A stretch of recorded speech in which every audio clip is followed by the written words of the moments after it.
You're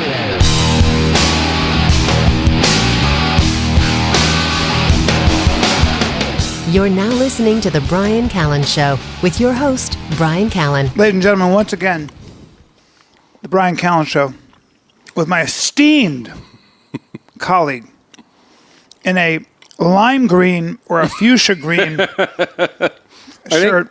I think it's key lime. It's exactly what it is. Yeah. It's key lime.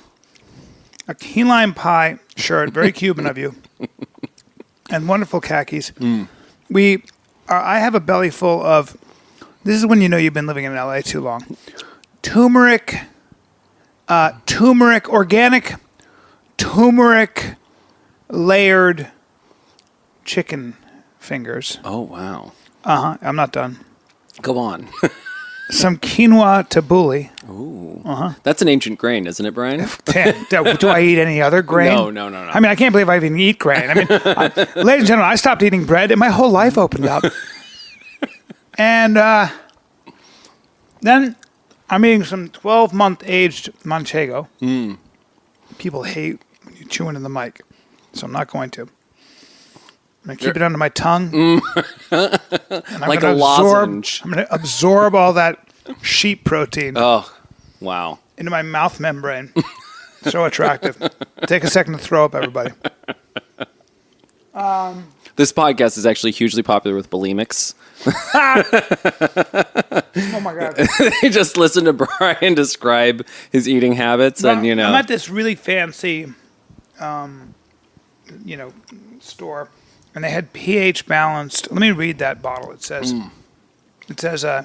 generosity, alkaline water, 10 pH, reverse osmosis purified, ionized for alkalinity.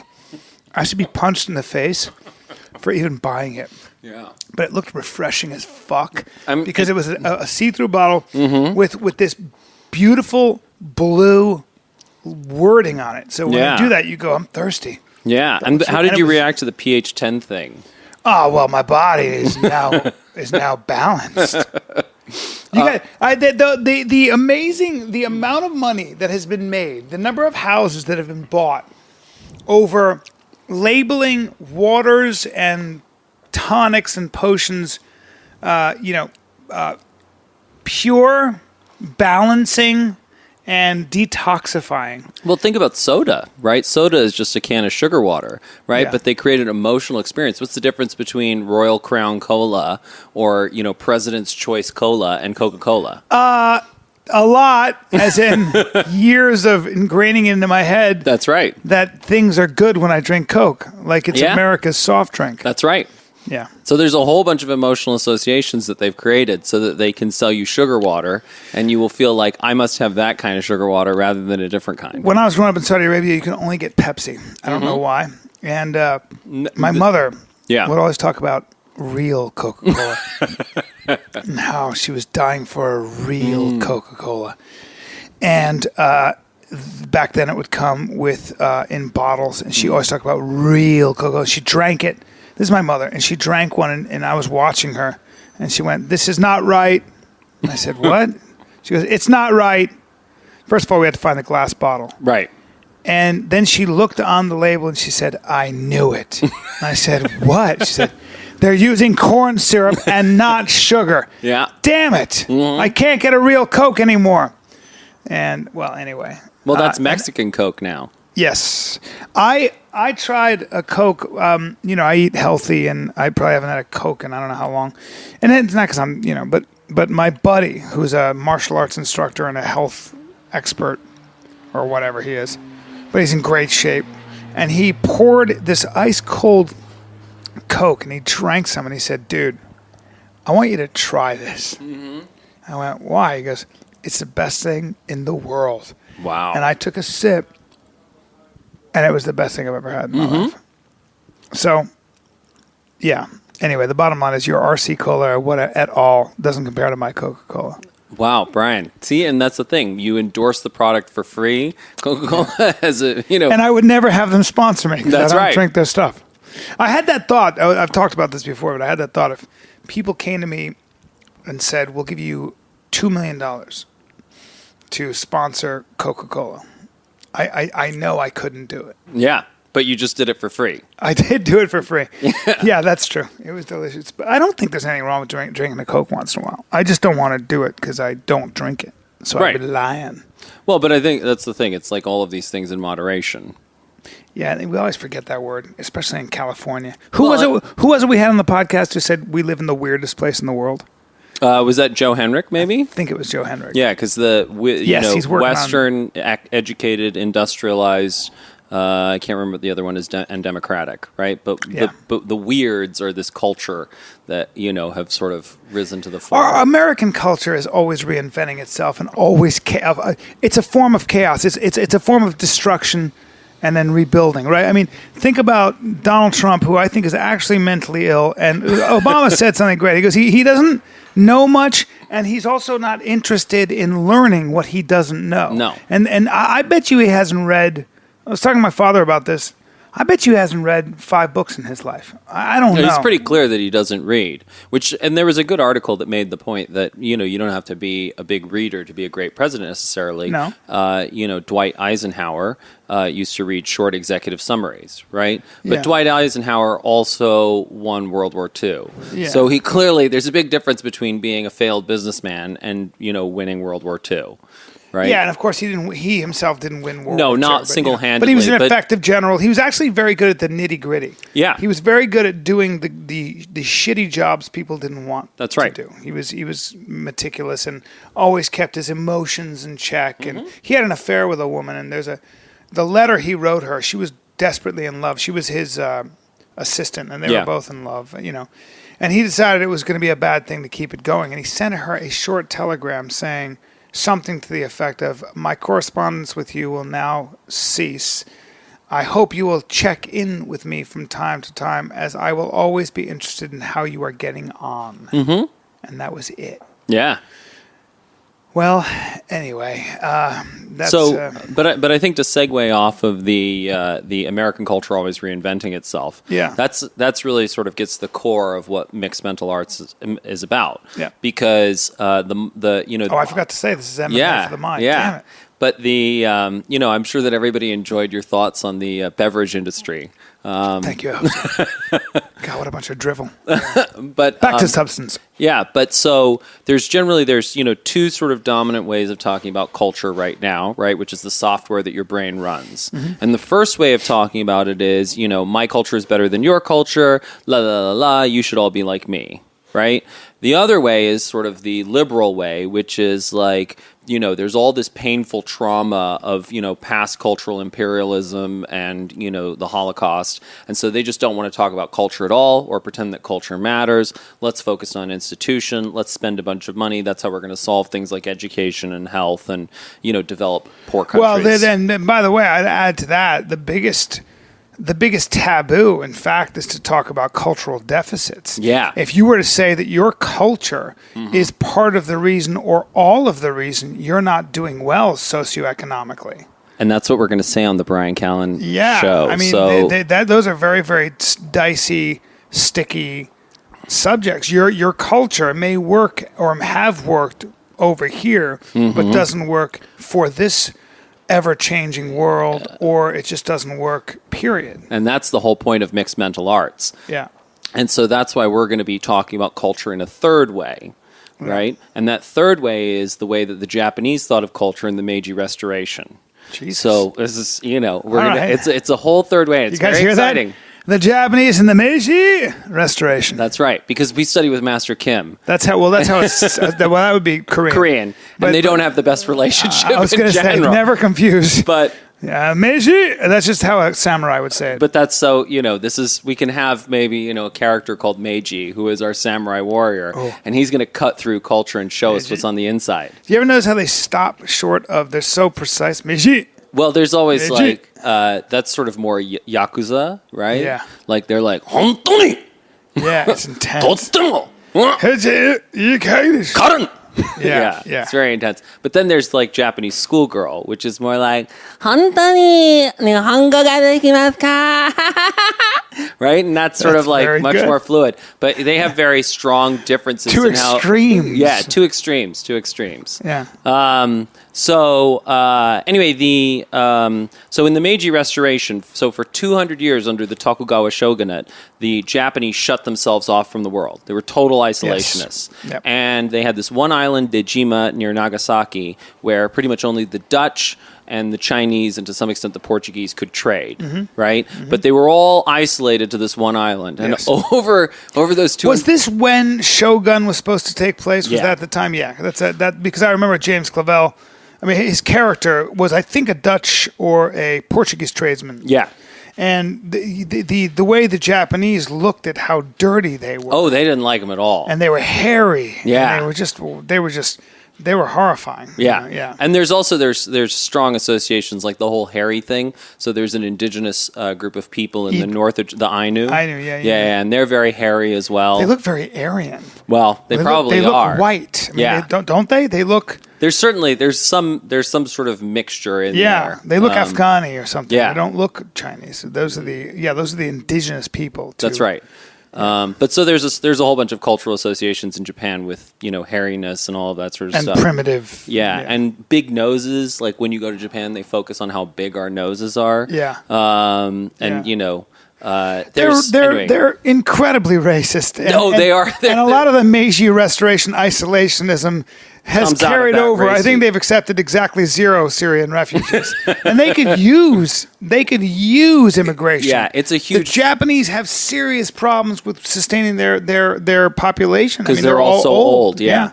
And they don't even even though the Koreans to us like the sort of the visible differences between a Korean and a Japanese person aren't so obvious, but like Koreans don't get to blend very well into Japanese They're society. Treated like secondhand citizens. In fact, a lot of people don't know is a lot of the Yakuza are ethnically Korean. Yeah. Did you know that? I did not know that. They are ethnically Korean. Yeah. So a lot of the badass Yakuza are actually not ethnically Japanese. They were essentially couldn't find jobs. They were second-class citizens, and they got into crime. So. Well, when you don't allow people to integrate into society, like Freeway Rick Ross, they tend to occupy the niche of crime, extra legal activities. And cream. Oh, yeah. They're huge in the dairy industry. Yeah. Cream. Brian, why are you so into cheese? Cream is an acronym, you fucks. But no one knows what it's an acronym for. That's true.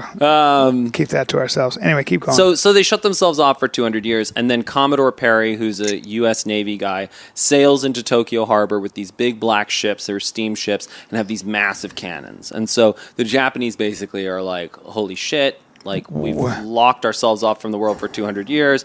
Clearly, the world has moved on. This has become a stale pond, an exactly. incestuous world of ideas that haven't really moved. Well, and that, look at the military power these guys have. If we don't catch up... We're going to be squashed. Exactly. We're going to be the world's bitches. And so, rather than do that, what they did was they sent out experts to Europe, America, and they looked at all the different systems of, government, the legal system, educational system, military organization, and they copied the best parts of each. And so during the Meiji Restoration, what they did was they didn't stop being Japanese, but they swapped out the engine.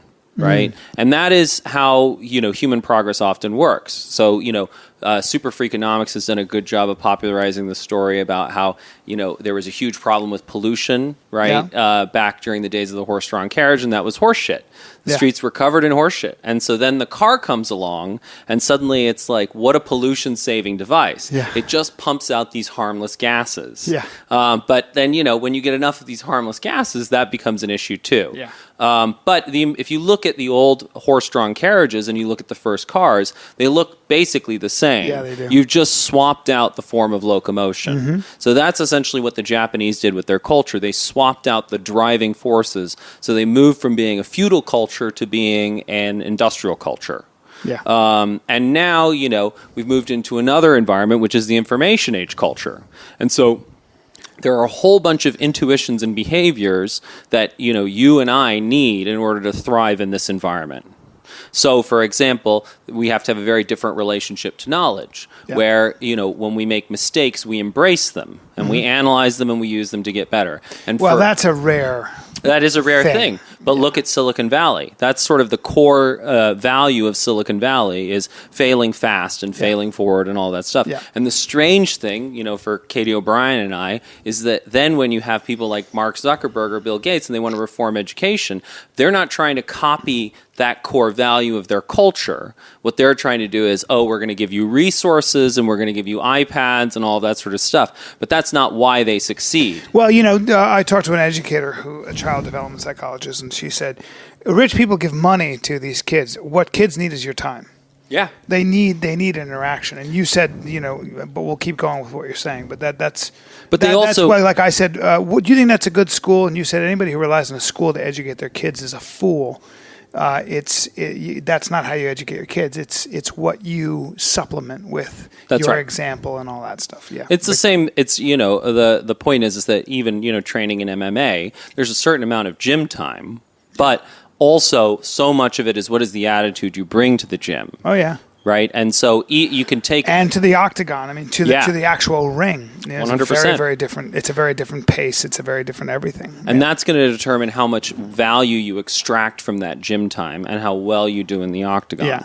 So the parents have to get that basic culture and those basic intuitions and assumptions right about, for example, mistakes or looking up things you don't know or using checklists. It's a certain humility, which is to say, also, I mean, that's a huge thing, right? People, what happens to a fighter who goes into a gym and is like, I know it all already? Mm-hmm. How does he do? Not well. Not well. Not well. And then the same thing. Well, and I would also add that MMA is a really good metaphor because when the UFC, if you take a year off, the game is evolving so quickly. Yep. And the other thing is you have a team of guys that are watching all the things you do well, and then they're planning for that. So if you don't come to the game with new tricks, good luck. Boxers, I just talked to Andre Berto, who's a great fighter, fought Mayweather, and he was saying the same thing. The guys you meet up with have fought you before in the amateurs. They got guys who know what your tendencies are, and you better always be changing. That's part of the reason I love things like fighting and MMA. And I think that if you want to compete in the 21st century, you've got to think of yourself as the idea that you're a fixed entity or that your ideas that have been given to you, there are principles that are important, right? Yeah. There are ideas, your ethical and moral framework is very important. Yeah, but even that, it's not so much that it needs to change, but it needs to be re-examined. Has had to. I had to. I remember when having arguments with a woman when I was 21 I was like, I don't think gay men should raise a kid. What? 2 men? What are you talking about? Yeah. That'll screw the kid up. And this woman had been raised by gay parents, and I was like, that was so antithetical to how I was raised. Yeah. It's not my parents aren't prejudiced at all, but everybody was like, what? 2 dads? What? It's not natural, and you hear all those things. Right. And by the way, that's immoral. It's unethical. You could use all those words, but you're right. That's a good example of where I think we've kind of said, hold on, we've been given a certain moral and ethical framework, but. Is it inclusive? Is it really inclusive? Well, is it really good for children who don't have parents?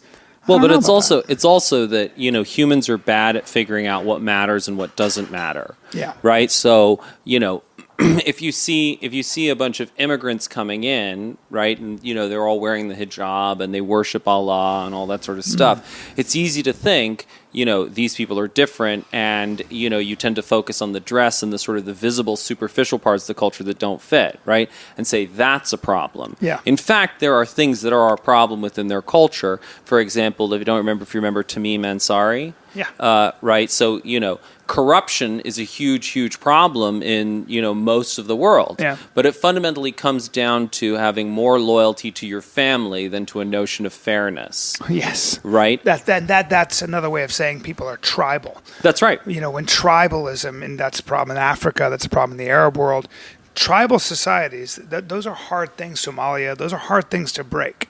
Right. And if you're coming into the environment of the United States, you have to change those values in order to thrive. And also the United States should defend those values because they are the basis of a meritocratic, democratic, competitive society. But then the meritocratic, democratic societies, I think, are actually, they make sense to everybody in a lot of ways. When people come to this country, those ideas, that the person who put out the most effort, the person that's actually better, but you have should get the job. See, that's the problem, is people's intuitions only change if they reflect on them and they examine them. Well, yes, but I wonder if, I think that is a human intuition. I think ultimately... but it's not. But I mean, I think that I think the easiest thing to change is something like that because it's so apparent. So if somebody's just a better violinist by far than you, you're going to concede defeat for the most part. You're going to know, and if you don't, you're going to have to invent reasons why. But see, therein is the issue. The human capacity to invent reasons why, right? Doesn't last, though. Oh, it doesn't last if you're surrounded by people who think differently and who hold you accountable. Yeah. Well, I was thinking about slavery. I mean, in this country at least, slavery, the moral justification for slavery, people kept trying to come up with fancy ways to justify it morally. They were using the Bible, and it's always happened, 1,000 things, and the lesser of two evils and all that stuff. And I feel the same way about any fundamentalist belief, Islamic fundamentalism, this obsession with purity and this obsession with literal truth and all that. Those things, they do have a shelf life. I don't think they last. So when Francis Fukuyama writes The End of Man, The End of History, I think what he's saying is that we've come to a point where democracy, where personal freedom, where we value personal freedom and personal expression, and also value property rights and keeping your promises and institutions that enforce those kinds of things. Liberal democracy. That is a very hard thing to go back from. Well, in other words, you know the truth. When you see it, you know it's the truth. You know the truth. But the whole point of what's happening in this election. Yeah. So let me tell you about my Uncle Bill. Okay, yeah. My Uncle Bill is from Kansas City. Yep. And I love my Uncle Bill dearly. Yep. And he works for Ford at the Ford plant as an electrician. Yep. And he's responsible for me getting my car. And it's a great car, and he's awesome, right? But Uncle Bill does not like Hillary Clinton. Yeah. And he does not in general like the Democrats and all this sort of stuff. Sure. So, and I totally understand that. We had Larry Lessig on. Hillary Clinton is pretty much the poster child for campaign finance, abuses and all this sort of stuff, right? She very much benefits from that system, which is a corrupt system and I think is antithetical to what democracy in the United States are about, right? Mm-hmm. But people would argue that, by the way. But go on. Of course, people will argue. In other words, giving money to a candidate is part of free speech. Yeah, at least according to Michael Malice. But that's the whole point, Brian. Is that you say that people know the truth in the end of history and The Last Man, but something like campaign finance, some people think it is on the side of freedom, and some people think it's against freedom. Yeah. So we don't know the truth. There isn't clarity. Otherwise, if there was clarity, but there's a But hold on, there is a. But you just used the word twice. There is a constant there, and that is they're arguing over what freedom is. But freedom is the ideal. Oh, but see, Brian, that's the whole point. So now we have to go back to Jonathan Haidt and moral intuitions, right? So we all have these moral intuitions of freedom, loyalty, care, authority, all these sorts of things, sacredness, and he outlines 6, right? But then we hook up what we care about to those. So pro-choice, pro-life. Yeah. Everybody has those notions of choice and freedom, right? And for, people who believe that a woman should be able to have an abortion. I see what you're saying. Yeah. So even an Islamic fundamentalist is working for a kind of freedom. Well, or they might not use freedom in that case. Yeah, that's right. In that case, they might use sacredness, or they might use morality. They'll use some sort of morality. Sacred, yeah. But so what Haidt is saying is that everybody comes pre-equipped with these 6 basic intuitions, and he's made it clear it may not just be 6, there may be others, right? But there's at least 6, and then we hook up the causes that we care about to them. So, is there a clear, definitive answer on pro-choice versus pro-life? No. Why does the argument not move forward? Why do we not sort of try and figure out what the best sort of solution is? Because we're so busy viewing this as a moral issue and having it hooked up to choice versus life. You can't solve that. What's more important, liberty or life? Well, that's an argument that's been going on for 10,000 years. So it's the same thing with corruption, right? If like Tamim Ansari said, in Afghanistan, if you get into power and you don't use that power to help out your friends and family, he said, what kind of asshole would get into power and not help their family? That's right. They think in a totally different way than we do. Whereas, we think that the point is that, if I want the system to work, it needs to be fair and I need to find the best person for the job. So you have these intuitions, which are very Western intuitions. Yeah. And when you have immigrants who come into the country, they don't bring those intuitions with them. They can learn those intuitions. They can come to understand, it made sense in an environment where everybody is sort of just helping out their family to do that. But part of the basis of success of the United States is that we do have a commitment to fairness and meritocracy. But I would suggest that the world, in one way or another, seems to be moving in that direction overall. Well, I mean, you have a hard time arguing with anybody who's really, even from Latin America, in my opinion. By the way, I bet you a lot of young Russian and Chinese people would feel the same way. Well, I don't know about that. I mean, and this is sort of gets down back to the Uncle Bill thing, right? Well, it gets back, actually, in fact, I think, to whether or not people perceive an existential threat or not. I live in a very safe world. I live in the chances of me getting killed by a thug or by a gang or by a group of government toughs is pretty minimal comparatively, especially from a historical perspective. That allows me to do a lot of things. One is relax and think. Mm-hmm. Two is put effort into something because I know in 20 years it'll 100%. pay off dividends. I can spend a lot of money on a house, and I know ultimately I'll pay it off, and it'll be good for my children. Mm-hmm. These are the kinds of things I can do, and also, really, I can get behind these ideals in such a strong way because they do seem to make the world more that way, much safer, right? When you treat everyone, regardless of color or creed, as an equal. But it's important for you to understand, Bryan, that you are weird, right? You are Western, you are educated, industrialized. You and I also have an unusual experience having lived all over the world, right? So we understand these things a lot more clearly than maybe some people do because we've actually had to think about these. So we're not relying on whatever intuitions we've picked up. That's true. Right? And the point is that the part of like why Joe Henrich is so important is because the culture that makes all of these things possible is not something that was invented in the last few hundred years. It is something that has evolved and developed over 10,000 years. So it is a very complex machine that deserves respect. And the problem is that there are people who do not understand it on both sides of the political aisle. Though I wonder if that's so. I wonder if, in fact, the reason, so if you were to take villages of 150 or less, things, and with hunter-gatherers for sure, things tend to be fairly egalitarian. Yeah. The set point, the default is to be somewhat egalitarian. No, to be incredibly egalitarian. Yeah. But what happens if you don't have strong institution in place is, and of course you can go and you can get into philosophy, you can get into Socrates and Aristotle and all this, and the religious philosophies and all that shit. But what happens, I think, if you don't have the proper incentive structure and deterrence in place, is that you get you get a charismatic sociopath. Yeah, and there are a lot of those right now. Like Donald Trump. And Erdogan and Orban and there's so many of these charismatic sociopaths that are... Yes, who take everything over from there and That's then right. They screw everything up. And they mobilize armies behind propaganda and symbols and a beautiful country and all that shit.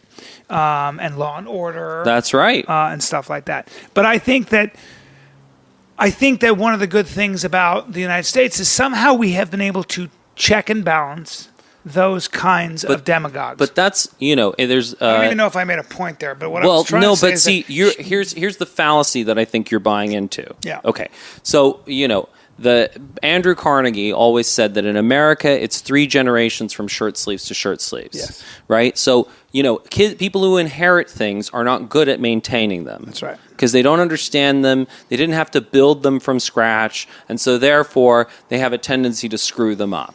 We have inherited American democracy, and there is a tremendous complacency around that. That's very true. It's worked for our entire lives. It worked for generations before that, and so we assume that it will always be here and it will always last. That's a good point. And every empire, every business empire, every company... Look at Apple. Dismal returns this quarter. That's right. They've always assumed that whatever it is because we are special and it will last forever. That's right. And the problem is that very fundamental pieces of the American, secret sauce have been undermined. For example, you and I have the luxury of reading books. Yes, that's true. But we also have the inclination to read books. The whole reason why this podcast started 200 episodes ago was because you and I were weird. We read all these books. We tried to understand them. We tried to figure them out. And we had literally nobody else to talk with about these things because most people don't read these books and don't try and figure these things out. That's right. The foundation of the First Amendment is not something that is written down. It is the culture of 1776, which, again, David McCulloch talks about this in 76. They lived in a time when they believed that a man could teach himself whatever was required with a book. And so these people read voraciously all the time. They had a startup culture. Right? They were trying to make the world's first stable and successful democracy. They did, and they solved the political problem. That's right. It was a startup problem. It's like Ben Franklin said. The woman said, "What did you do in there? We created a republic, madam. If you can keep it." Yeah. But that's the point. If you can keep it, and there's a big difference between the culture of a startup and a very well-established business. Agreed. And so, what are the problems of a well-established business? What are the problems culturally? Bureaucracy, sluggishness, hierarchy, inefficiency, compartmentalization, complacency, arrogance, a focus on infighting rather than on making the enterprise as a whole outcompete other versions. So the point is that's America today. And ultimately the product sucks. Yeah, and that's America today. The point is that we're a late-stage company, and so you've got two choices, right? Either you let the company fail, which at this level of complexity would be a disaster, right? Just think about living in a city. Where is your nearest food supply? How long can you live in this city before you die? If there's no access to fuel, if today I once sat next on a plane to a guy who works in shipping and logistics, right? And I was like, if I pressed a button and I just stopped international trade, how long before we all die? And he's like, well, how long can a person live without food and water? So, we all live, what we don't realize is that within a city, you live within, a month or two of death at all times. It's so funny because I was driving by Home Depot, I swear to God, and I said, well, I should really get some containers to store water.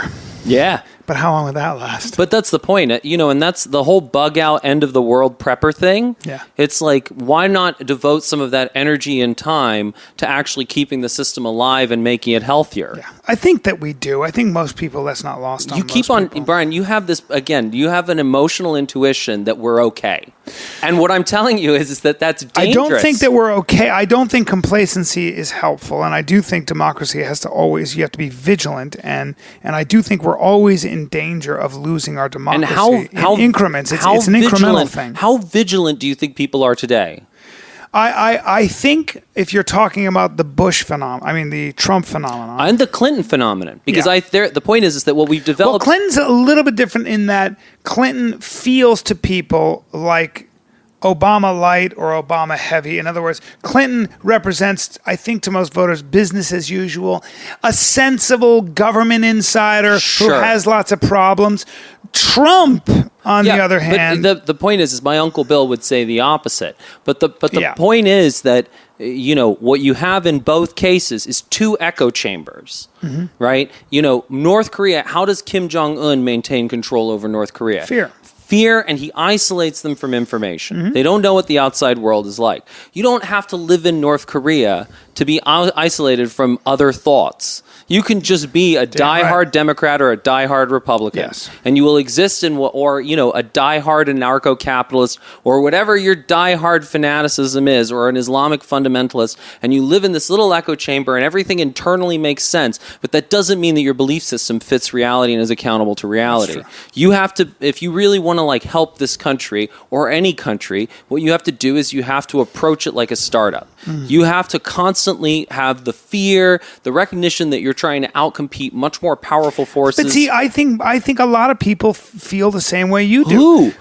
Name me a person, Bryan. This election and the anger around Trump and even around Hillary Clinton and this contentious debate and this nasty debate is part of, I think, that you do have people saying something's wrong. My guy's going to take care of it. Something's wrong. I'm with her. And she's going to do that. Something's wrong. My guy's going to take care of it. Yeah. So the way I respond to thinking that something is wrong is not re-questioning my own assumptions, being like, something must be off with the Democratic worldview, or something must be off with the Republican worldview. No, I think people are asking that. I think people are not asking that. I have played this experiment on Facebook, right? I have tried to float up bubbles of bipartisan reason. You might be running into people who just don't know what to do. No, Bryan. There's an ignorance, maybe. There's a huge ignorance. Because it's a huge... See, when the problem seems giant, like this, you feel like a little... like a puppet, like a plaything. Like That's a listless, sort of powerless plaything. Yeah. Right? That's very common. And when World War II was happening... So how are you feeling right now, Bryan? When I'm trying to tell you that there's a problem and something fundamentally needs to change, and you keep on saying, people are doing this, it's all going to be okay. What is that emotion? I never said it was going to be okay. Well, okay, fine, but what I'm saying is that I don't think it's lost on people that there's something wrong. I think that this country always went through periods like this. See, there's a tendency to say, well, it's worse than it ever has been. I don't know. But see, Bryan, again, let's look at the arc of startup. Here's a question for you. If I suddenly said, okay, Bryan Callen, we're gonna start a whole new country, right? We're gonna start America over. We take you back to 1776. It's your responsibility to start America. Can you do it from scratch? If I had to be, I would just pick up the Constitution and say, follow this. Exactly. But so there's a very big difference between, saying we do this. And that's the problem. Everybody's waving around the Constitution that we do this. But they don't fundamentally understand how to construct it, right? There's a big difference between being able to build a car and being able to be like, let's use the car. Yeah. Yeah. And the problem is that who today knows how to build the car? Well, first of all, I think it's a collective effort. Sure. I also think that it's no one's job to know how to build a car. If it's no one's job, then no one has the job, right? And then that means that you have a huge problem, right? There's a gap in personal responsibility there. Well, no, but I think for example, if you're the president and your administration, there are constantly fires to put out. Yeah, You've got to agree. put the fires out from the previous administration. Yeah. You've got to do damage control. You've got to decide whether or not you want to get involved or not involved. So do you think, so then that's fine. So great, but that's not the same thing as having clarity of understanding, right? So the point is, do you think that either... So you get clarity of understanding, clarity of understanding is a very, very tricky... Is it? Yes, and I'll tell you why. Because clarity of understanding, let's just take the American economy and what's good for it. Or let's just take the American political system and what's good for it. If you start talking about clarity of understanding, you can get into a major, not only debate, but a maze. There are so many things to think about. So when you talk about clarity of understanding, what you're actually talking about is principles and philosophy. No. See, what you're doing right now is you're doing what has become the great cop-out among intellectuals, which is to say it's complex, which is the same thing as saying I give you no answer. Well, no. What I'm saying is that there are two things. There are two general schools of thought that I know of. One is let's get in there and engineer things to be more fair, and the other is let's not get involved and let this giant organism with so many different players play out. So here's my philosophy. Here's how I think you make it or keep it better. You ready? Yeah. I say this. I believe essentially in the free market, but let me put some caveats on that. Right. The free market works as long as you have a way to get people to keep their promises. Yeah, I know. I've heard this spiel before. And if they don't, you have to be able to punish them. Right. And I'm going to tell you that's vague. And that's a spiel you learn. You have to be vague. No, the founding fathers were vague. The founding fathers have to be vague. Let me give you an example of how vague the founding fathers were. Let me give you an example of how incredibly vague the founding fathers were. Okay. Life, liberty, and the pursuit of happiness. Is there anything more vague than that? No. Life, you're entitled to three things. Let me ask you Life, this, liberty, Bryan. and the pursuit of happiness. And the rest is up to you as an individual. So let me ask you this, Bryan. In 1700, right, how clear was their understanding of tuberculosis? Not very. They didn't know about germs. They didn't know about bacteria. They didn't know anything. How clear is our understanding of tuberculosis now? A lot better. Right. We could say there's a bacteria. It's called Mycobacterium tuberculosis. Sure. And then we can test it for resistance and we can figure out what sort of antibiotics you need to treat it. Sure. See, that's specific. And that's what clarity does. Clarity about how the world works allows you to be effective. Mm-hmm. Do engineers have a vague understanding of how bridges work or how strong a particular material is and how much weight it can handle? Well, hold on. No. Answer that question. Yes, they do. They do. They have clarity. But that's a terrible example. Why? Because you're being a reductionist. No, but see, Bryan, you can't compare a bridge and the engineering involved to this massive political economic organism called the United States. And how do you solve the political problem? I would submit to you, sir, that the founding fathers in 1780 whatever were the ones that did it with the Constitution, the Bill of Rights, and the Federalist Papers. So here's the amazing thing. I can do those things because I understand the Meiji Restoration approach to culture, where I can go through trait by trait by trait by trait on the culture and figure out how to fix each one. You're sounding like a philosopher king. And not only are you sounding like a philosopher king, my friend, you'd have a lot of arguments. For example, you've accused me of being sounding like a philosopher king, which the implication there is that I think I know better than everybody else and I know what they should do. The point is that I can't make everybody do all these things, right? People are independent. They have their own choices. They have things they want to do. I can't make everybody wash their hands after they go to the toilet, right? But is society better if we all wash our hands after we go to the toilet? Well, probably. Yes, probably more. Or we build better immunity, but or whatever, right? But is society better if we refrigerate our meat rather than leaving it out on the curb? Yes, 100%. So the point is that I can't force anybody. Or is society better for vaccine when we have vaccines? There are all sorts of there are behaviors that make our society better. Those are measurable goods. 100%. Right? Yeah. And these are not things that I can enforce. But hold on. Yeah. But I can speak to people. I can explain to them clearly, and I can let them see what their self-interest is, and then they can choose to do those things. Like, for example, analyzing mistakes in school. If every single person, every single child, and if this became a standard workplace practice, when something didn't work, when you got a bad test grade, you got it out, rather than wadding them up and throwing them away, which is a shame-driven behavior, you got it out and you figured out, why did number 3 go wrong? We do exactly what the FAA does. We do what Silicon Valley does. We know that behavior works. And if we fix that trait across all cultures, right, how much better would the world be? I would suggest to you that is what schools try to do. No, they don't try to do because they don't deal with emotions. And that's why, why is it that Bill Gates and Mark Zuckerberg have a culture that is obsessed with embracing and analyzing mistakes, but then when they go out and they talk to students, they're like, have a freaking iPad. It's because they don't understand emotions and because they don't have clarity on how those behaviors are driven, because they're still grounded in Descartes' error, which is that thinking and feeling are separate. So the point is that Bill Gates does not have clarity on how education works on a neurological level because, like Sam Harris,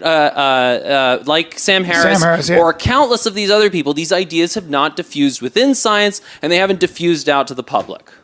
You can make the same argument with nutrition. People are counting calories instead of the kind of calories and stuff like that. Yeah, but I'm talking about... Sure. But see, yes, you can borrow from culture, and yes, there are answers. See, so you can... The more you learn, the closer you come to solving certain problems as they occur today, okay? Okay. But let me give you an example.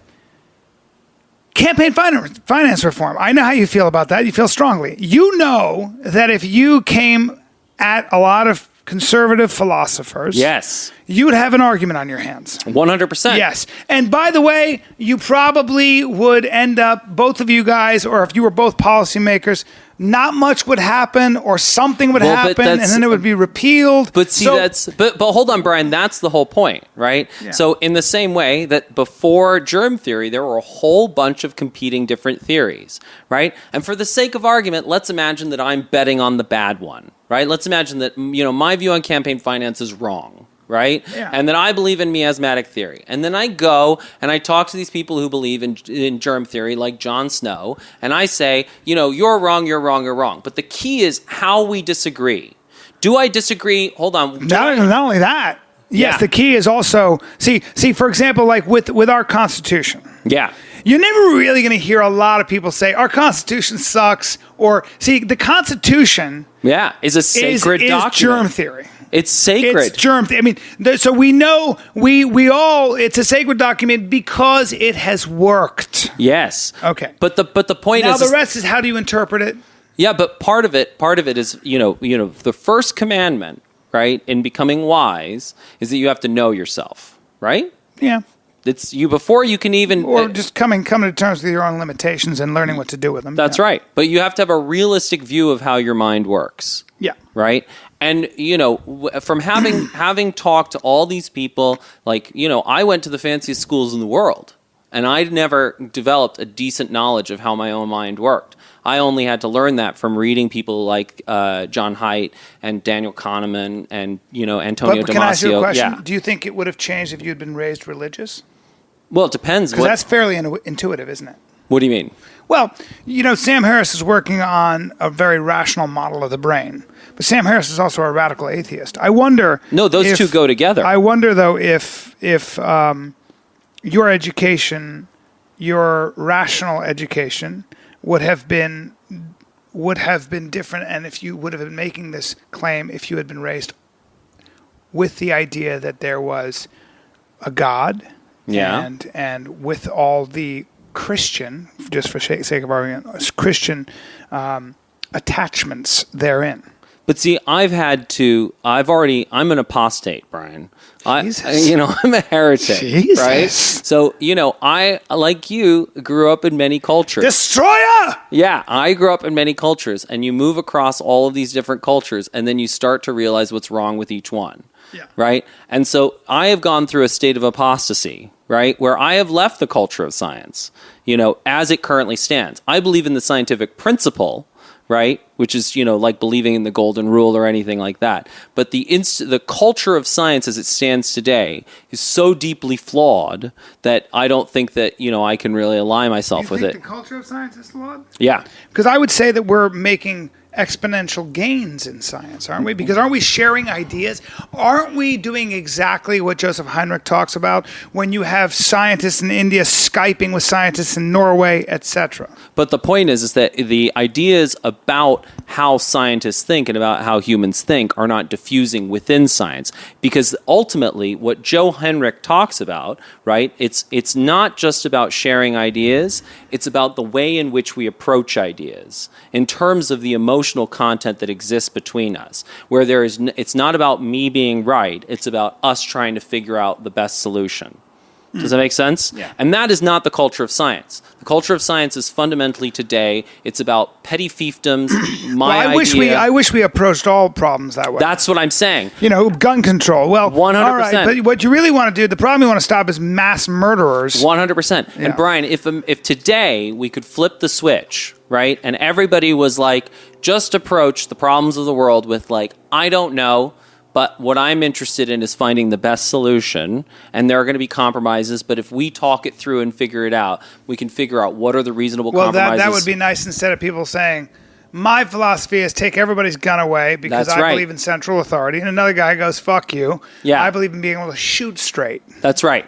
So the point is that that's those two echo chambers. Yeah. And so the intellectual culture that exists in the startup version of the United States in 1776 is like, damn, this problem is hard. Nobody has ever built a stable democracy, right? We can't totally, obviously there were camps and there was partisanship and people had agendas, but to some extent, right, they needed to broker a coalition, right? If you don't figure out some sort of agreement between those 13 states, you don't have a United States.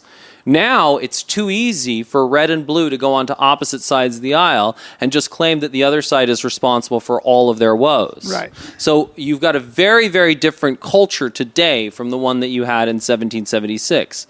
Right? Again, also, voting is the most visible part of democracy. That's the superficial part. But there's also the part where between elections, you're all supposed to be reading these books and desperately trying to figure out what's wrong with my thinking, what's missing, what do I not get? Rather than trying to confirm what you believe, you're trying to find holes in what you believe, which is what MMA is about, right?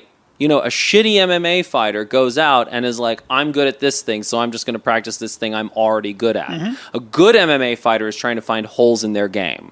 Right. And that is not how most people approach ideas or understanding democracy today. They're not trying to find holes in their game. So give us an idea in closing, because this is very good. Give us an idea of how one does that. How do you do that? How do you... You know, we all walk around with our philosophy, like I do. Mm-hmm. How do you ask yourself that question? It's really simple. You listen to what your enemy says about your thinking. Jesus, right? Because, and this is a very Christian idea. Jesus always said, right? Do not take the splinter out of your brother's eye; take the log out of your own. Right. And we're incredibly good at seeing each other's failings. Right? Mm-hmm. And so what you do is that, there's two ways. Yes, we are, by the way. That's why you can direct an actor. That's right. They can't direct themselves. Exactly. Yeah. And so, it's also like sometimes... I don't need a director, by the way. Because you're that good. One of those rare talents. You're the Philosopher King of acting, really. I'm a directorless talent. Oh, wow. Yeah. You mean rudderless or directorless? Both, sir. Okay. Both. I've always been rudderless. But, there are those great So you listen to what your enemy has to say about your thinking. In the same way that just as in MMA, that your opponent is going to find your holes. I've gained a lot of... a lot of my friends, they get criticism on Twitter and they block the person. I never blocked anybody in my life. No. Never in my life. Because I get some stuff from people. When people say stuff, I listen to it. Even if it's some guy, and there's usually a little truth to it. I've gained a lot from 100%. Criticism on the web. And I'm sure that I'm not afraid of it at all. And I'm sure you've had fights with family members or girlfriends or girlfriends for sure. Yeah, where they say things about you and they find your own blind spot. They find that log in your eye, and then you're like, oh. Well, a girlfriend of mine wrote a short film. She sent it to me, and the guy in the film was me 7-8 years ago. Yeah. And how I used to talk to her. And I called her up and I said, I'm so fucking sorry. I was awful. Yeah. And I was trying to be helpful. Yeah. And what a condescending fixer I was. Ugh. But that's such a great way to see the holes in the problem in your game. I was a young guy full of ideas. Yep. But Bryan, again, let's imagine there's another cultural trait, right? Because we're swapping out the engine of our culture. If everybody embraced that idea that other people are better at seeing the faults in my thinking than I am, and we all were like, okay, this person has said something, I don't fully understand what they're talking about, but I'm going to go and try and fix it, right? How much better would we be? So, for example, my Uncle Bill, right, there's been this DNC email leak, right? And, I don't like the way that the DNC ran their primary process. They excluded Larry Lessig. I think that's a huge problem. And, so I've said things about that and all that sort of stuff. So it's not that I'm some, blind Democrat. But that's sort of the domestic issue. The much larger problem is that it is in Vladimir Putin's interest to have a figure like Trump in power in the United States who fundamentally will weaken NATO and weaken all of these forces that would oppose Russia's push eastward. That's right. Right. Now, I've talked to my Uncle Bill about this. Now, Uncle Bill has admitted publicly on Facebook that he knows nothing about Russia. I studied Russian for 2 years. I worked there. I've read everything I can about Putin and all that sort of stuff.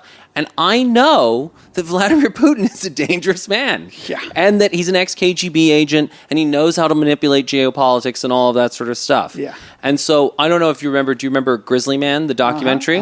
Right? So, a person who doesn't know how bears work and then just sort of frolics around them and like is unconcerned about them and even slaps them across the face is dangerous. Yes. My Uncle Bill is Grizzly Man because he does not take the Russian bear seriously. Yeah. Right? That's a great metaphor. So the point is that, you know, what Uncle Bill and all of us should do, and it's emotionally difficult for all of us, is that when somebody is like, you don't understand this thing, there's a big hole in your thinking, that you go, oh shit.